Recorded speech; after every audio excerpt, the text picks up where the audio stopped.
Friends, welcome back to the channel. Today we'll be demonstrating John the Ripper, which is one of the most important utilities for pen testing. And the room I'm going to go through on the TryHackMe is this one, John the Ripper, the basics. However, I will not start from scratch. I'd like to skip the first three tasks, which are very simple. I'm going to directly demonstrate the practice parts. Before we get started, make sure to subscribe to my channel and give this video a thumbs up. It really helps the channel grow. So now let's get started. And to save time, I've already downloaded these task files to my machine and also transferred it to Kali-Linux VM. So now we can head over to Kali-Linux to begin with. So as usual, I will explain many things, even beyond the room itself. So now we can head over to Kali-Linux VM. As you can see over here, I've already transferred this archive zip file to Kali-Linux, and then we can unzip this file. It's done. Let's navigate into this directory because we are playing around or within this directory throughout this video. And the first task I'm going to do is 4. So now let's go inside this directory. Okay, so now let's go back to the browser and to look at the task itself. So what type of hash in the hash1 file? Before we do actual practice, I'm going to summarize the major ways to identify types of hash. The first utility you can use is hash identifier. By default, after you install John the Ripper, you will have it. Or in any newer Kali-Linux distribution, this utility is installed by default. And the second utility or way is to use hashcat with option of show. And the third type is online tools. We can use online tools to identify hash. Sometimes we need to combine these three different approaches to identify actual type of specific hash. Okay? But here in this video, I mainly use the first one. So how to identify with hash identifier? There will be two ways. We can cut out the hash, and then we can copy this hash value and launch hash identifier and put this hash value here. Oh, sorry. Now we can press enter, and now this utility can give us possible types of hash like MD5, domain, cached, credentials. So because the answer only consists of 3 characters, right? So I think the answer must be MD5. Now we can submit. It's correct. Sweet. So next we need to crack the value of the hash. So, oh, sorry. Before I go on, let me show you another way to identify the hash. We can cat and use pipe operator. This case is much effective. Okay, MD5. Next, we can launch John the Ripper to crack the hash or crack the value of a hash. And the major option we we must specify is word list. And the word list throughout this video is ROQ, okay? Very infamous word list, okay? Share word lists, ROQ, and #1. You know, in most cases, John the Ripper can recognize the type of hash, or in other words, John the Ripper will try possible types of a hash to crack.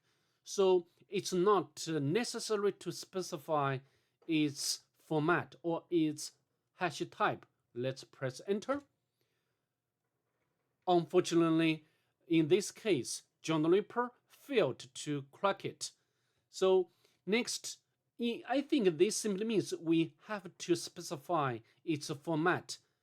And, you know, because as we know, the type of this hash is MD5, but the name for the John the Ripper would be a bit different.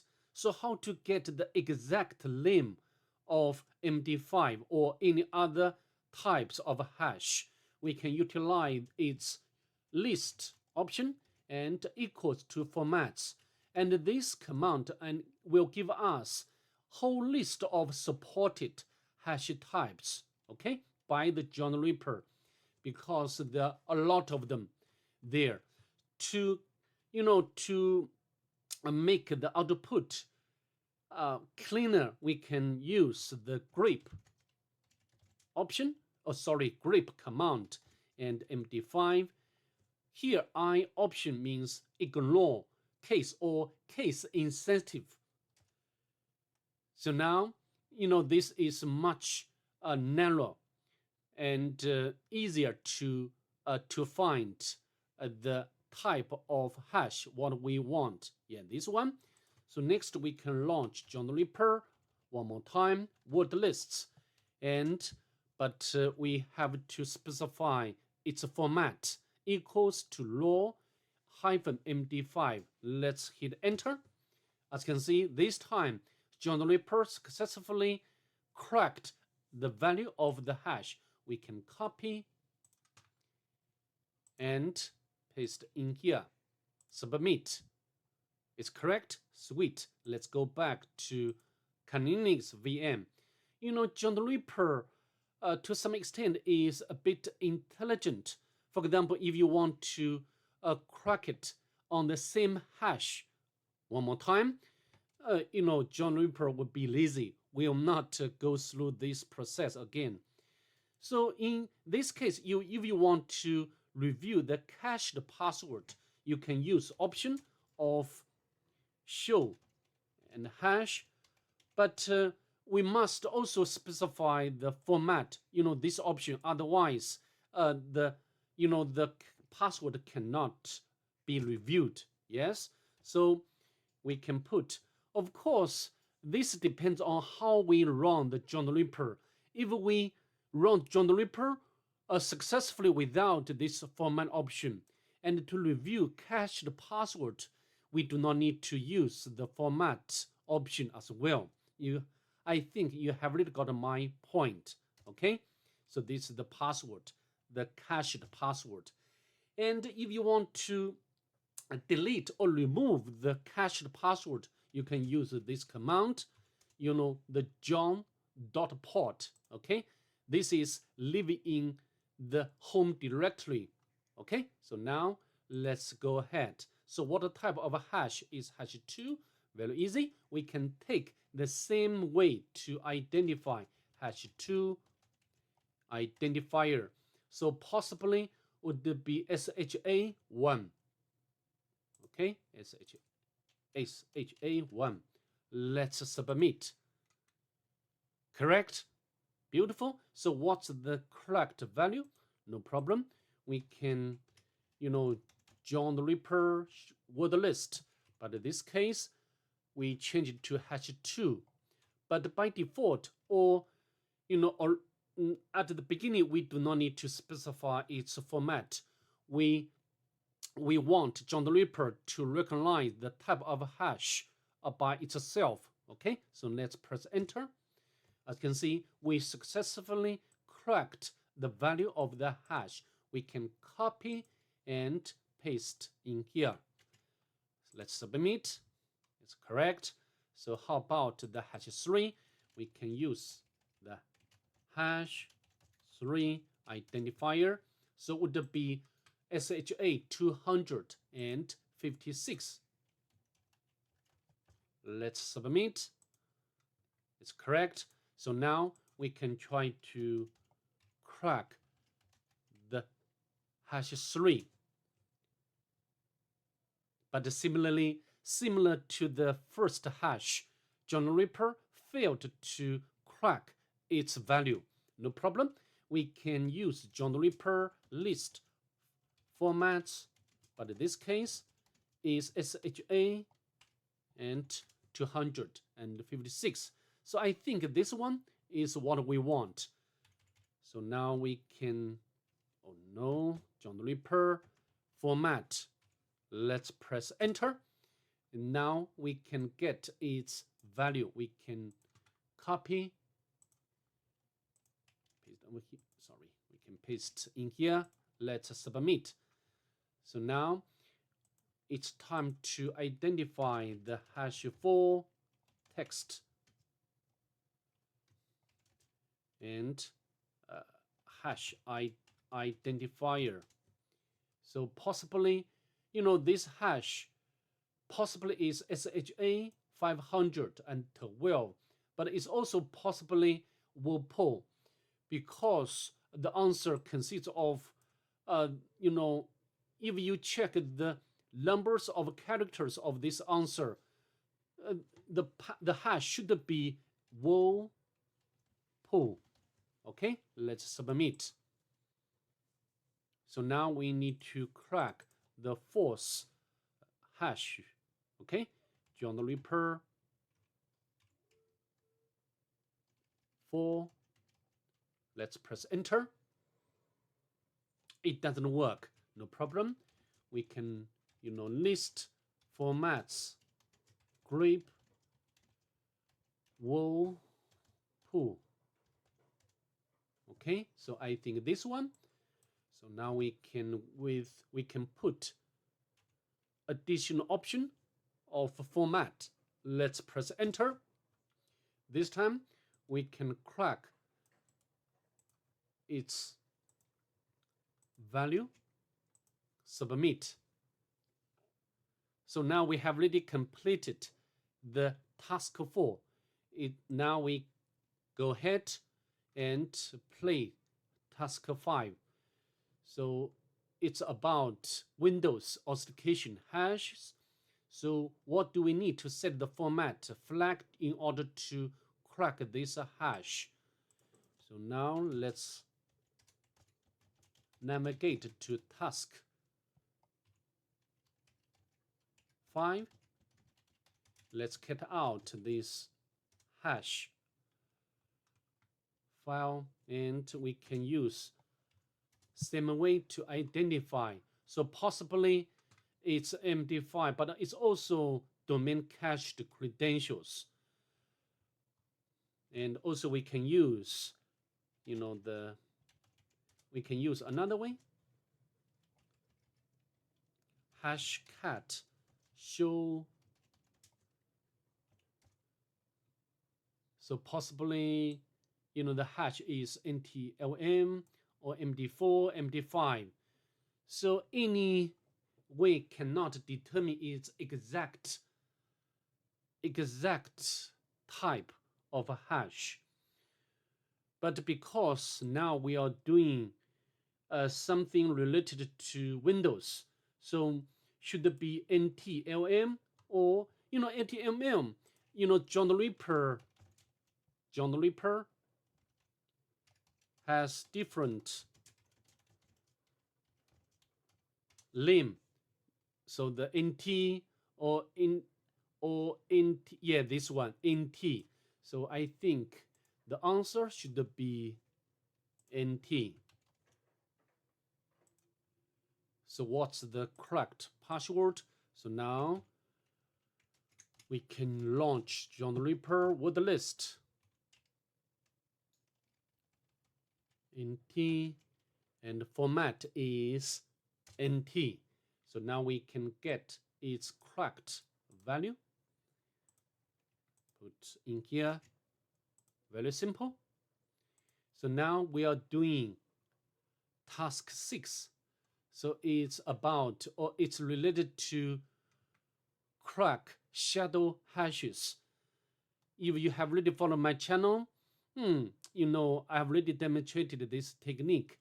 We can run a shadow command to, to integrate data of 2 files, password file and the shadow file. Okay. Now how to do? So now we can go to task 6, and so now we can use on shadow. This is the file contains password data, and this is shadow file. Let's press enter and get out this file. Yes. So now we can launch John the Ripper to crack it. Wordless lock Q on shadow, press enter. Very simple password, 1 2 3 4. So 1 2 3 4. Let's submit. Okay, very simple, very easy. And also John the Ripper can support a single crack mode. So this mode, so what this mode does, we do not need to, as you can see over here, we do not need to specify the, word list. We take advantage of the username. For example, here you can see the example, and the example here, like this one, the username is this one, and the password can be generated automatically under this single crack mode. Okay. So now how to do? Let me go to seventh task. We can cut out this file, and we need to, because this is Joker's password, and we need to put the username into this file. Okay. So how to do? Let me use Vim, and we can put the Joker and column, and we can launch the word list. Oh, sorry, not the word list. This case is single, and the format. Sorry, I didn't, specify the format. We need to run it again and copy this hash.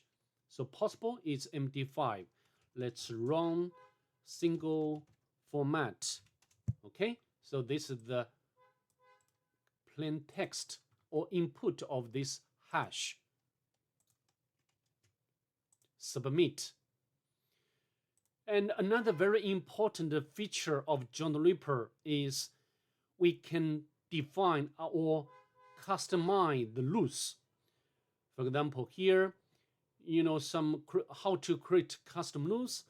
We can, by default, we can go to sudo vim, this configuration file of John the Ripper, and you can create, for example, these rules. This is the rule of our custom rule. Okay, the name of our custom rule, and then you can specify the rule, what you want. The C, the first C means capitalize the first word, and then we'll append this AZ, the uppercase A, and followed by the lowercase z, means append the number to the to the word from the word list, like a Rocky word list. And then here, this is some kinds of special symbol. Okay, let's quit. So now we are coming to questions. So what do custom rules allow us to exploit? So this just take advantage of, password complexity, predictability. Okay, let's submit.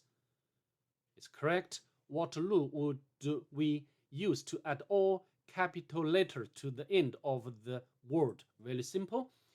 The A, Z, and double quotes specify the capital, the character you want to append. Square brackets, bracket, and A to Z. So all capital letters, and then another double quotes, okay, to wrap. This is some sort of, the regular expression, okay? Let's submit.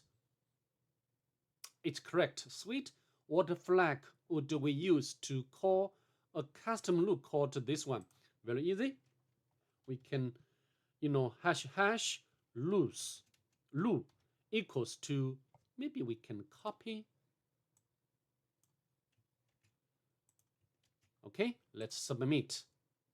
Very simple.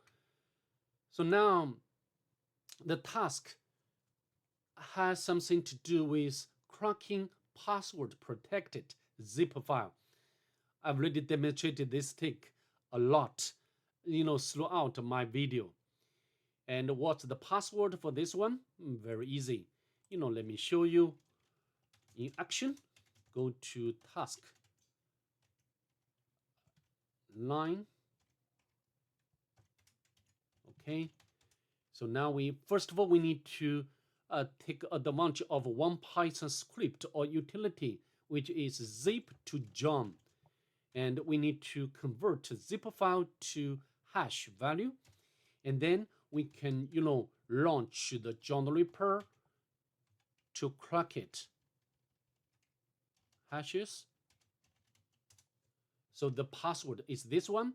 Then we can unzip this file. Pass 1, 2, 3. And now we can get out this file. So this should be the content of encrypted file. Put over here. Submit. And the password is pass 1, 2, 3. Very easy. Similarly, we can crack RAR archives. Very similar. So now we can, go to task 10 and R to John. Okay, and then we can launch the John the Ripper to crack it. Okay, password. And then we can,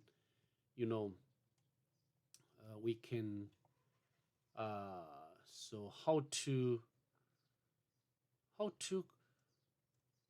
decompress the RAR file in Linux. I do not want to transfer it to Windows. I need to make research. WinRR in Linux.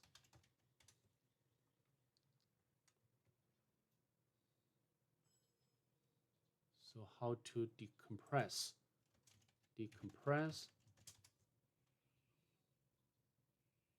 Oh, we need to install this utility. Okay, so now we can sudo. Maybe I need to pause the video. See you later. I'm back. After I install this utility on IR, and then I can extract the IR archives with option of E, and then, of course, we need to supply the password for this zip file, and we can get out its content. We can copy and submit. our answer. Submit. The password is password. Submit. No problem. So now we are coming to the end of this video. To crack SSH key, sometimes SSH private key is password protected. So now we can go or navigate into task 11, and we can, RSA or SSH to John hashes, and we can, launch John Reaper to crack it. So this is the password mango. I like it. So now we can submit our answer. Sweet, beautiful. So now I think I've already completed all practice in this room. Okay, so that's pretty much it. I'd like to see you next. Bye. Have a nice day, please.